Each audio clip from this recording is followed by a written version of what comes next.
இன்றைக்கி நம்ம south Indian life style சேனலில் கேரட்ஸ் நட்ஸ் பியூரி எப்படி செய்கிறதுன்னு பார்க்கலாம்.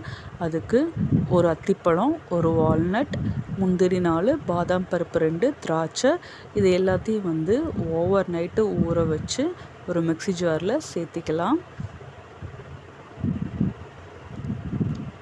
இதன் கூட 2 கேரட்டு வேக வச்சு எடுத்து வச்சுருக்கு. ஸோ அதையும் நம்ம சேர்த்துக்கலாம். இதெல்லாமே பார்த்திங்கன்னா குழந்தைங்களோட பிரெயின் டெவலப்மெண்ட்டுக்கு நல்லது.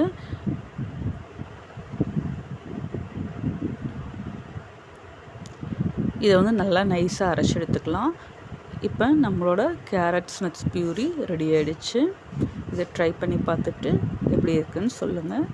வாரத்தில் 2 நாள் இந்த மாதிரி குழந்தைங்களுக்கு கொடுக்கலாம்.